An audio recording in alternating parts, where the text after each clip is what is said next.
Hi, my name's Mark, and I thought I'd do an update on my beating the cost of living crisis because I installed a diesel heater in house, sometimes called a night heater, and I thought I'd show you it and well, you can see what you think, can't you? It's here it is. So this is the diesel heater, and I'll get down a bit lower, and on here we have 2 inlets and 2 outlets, and we have 2 inlets for air, but there's 2 different types of air. There's the ambient air that's going to get hot and go into the house, and then there's a combustion air, which is this one, and that's going to get burnt and then exhausted. So this air comes in, there's an air filter on the end of there, and that goes in, gets burnt, and then exhausted out here. Now, excuse me, the ambient air comes in here, that's cold air. That comes in, goes across some fins, doesn't touch the combustion air, just gets hot because it's next to a chamber that's been burnt, and then that goes into the house. So it's cold, it's hot air that goes in the house. So what this does is creates fresh, hot air into your house. And some people have said on a previous video of mine, well, you should recirculate because it's you get more efficiency, which is true, you do. You do get hotter air, or you get less fuel usage if you recirculate. So I could plumb that into there, absolutely could. However, if I use cold air and then heat that and put hot air in the house, it's fresh, hot air. So I'm not recirculating the same air in the house, because stale air, like fresh air of any type, is better than stale air. So I'm replacing the stale air that's in the house now. The combustion is done from this, so the air comes in here, it's combusted in the chamber, and I'll show you the chamber, well, I'll show you the box anyway. That's the heater there, that's an all-in-one, and it's all contained in that box. Now the fuel tank is behind it, which is there, and then the exhaust is out there, so it's quite a long way away from the inlet. So no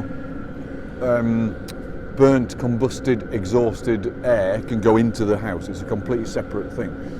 Now, some people have asked me, well, how much does it cost to run? It's around, it's between 12p an hour and 20p an hour.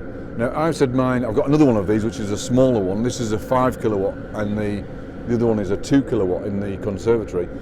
Now, this one runs at 12 to 20p, so it runs at 20p while it's blasting to temperature, which this one is now. It's absolutely full blast.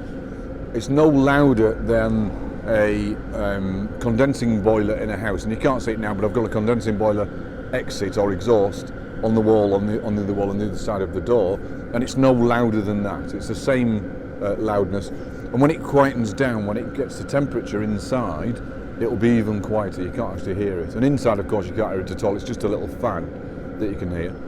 Now, I've got 2 of these. I've got this one on this side of the house, which is actually in the porch by the front door. The reason it's there is because my stairs are opposite my front door, and the heat is pointed up the stairs, so it heats all of the upstairs of the house. That's the whole point of it.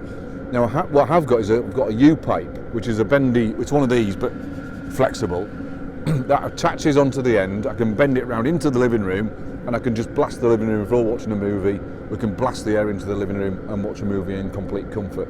Now, some might ask, well, does it replace gas central heating, and will it heat your whole house? No, it won't.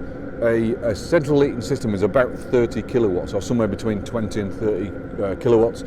This is only 5 kilowatts, so it's not going to replace your central heating. What it does do, or what it's good for, is if you've got a cold room in the house, and quite a few older houses have cold rooms, then it's good for heating that cold room. If you've got an older house with sash windows, which are always drafty, then it's good for those type of houses. It's good for Victorian houses because you've got wooden floorboards and you've got earth under the floorboards sometimes, and you get cold coming from the earth between the floorboards. Even through the carpet you get cold, and that's why Victorian houses are sometimes cold. If you've got an old wooden front door, which I have, then of course it's good for that as well. So if you've got a cold room, these little things can boost your central heating to make it feel like a warm house.